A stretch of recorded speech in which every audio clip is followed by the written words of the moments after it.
يعني انت ممكن تبلغ عني لو قلت لك الكلام ده؟ عايزك تفتكر ان لو عملت كده طبعا ممكن، ولو طلبت مني طلب زي ده او قلت لي جملة زي دي انا هبلغ عنك ومش هسكت خالص.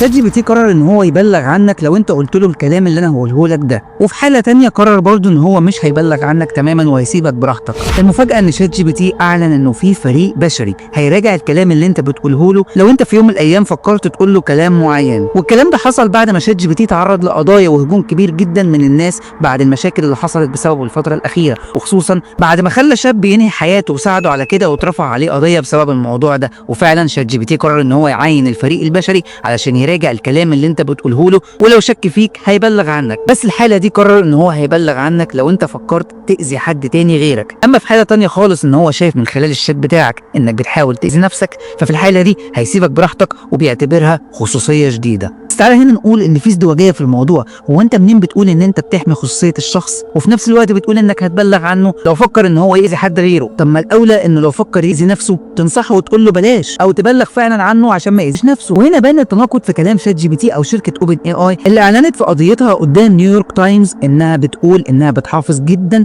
على خصوصيه اي حد بيستخدم شات جي بي تي، ومن ناحيه تانية جايه بتقول انها ممكن تبلغ عن اي شخص هيحاول او هيفكر ان هو يفضفض مع شات جي بي تي بكلمتين، والكلمتين دول ممكن يأذوا حد غيره. بس لحد اللحظه دي محدش يعرف ايه الكلام اللي ممكن تقوله تخلي شات جي بي تي يدخل الشات بتاعك للمراجعه للفريق البشري علشان يقرر يبلغ عنك او لا. فخلي بالك كويس جدا في الفتره اللي جايه وانت بتتكلم مع شات جي بي تي. وخلاصه الموضوع ده ان شات جي بي تي مش صديق ليك او مش حد ينفع ان انت تفضفض له عن الكلام او تقول له اي معلومات سريه او اي حاجه. ده هو مجرد ذكاء اصطناعي بيساعدك في شغلك او في اي حاجه تانية. انا عادل مجدي، شير كتير جدا الفيديو ده عشان ناس كتير بتتكلم كتير مع شات جي بي تي واخدينه على انه صاحب ليهم، لدرجه ان شات جي بي تي عرف حاجات عنهم اكتر منهم هم شخصيا. ومستني رايك في الكومنتات، هل انت متوقع ان الذكاء الاصطناعي الفتره اللي جايه يوصل لفين؟ وهل فعلا ممكن يعرف حاجات عننا ويبلغ عننا؟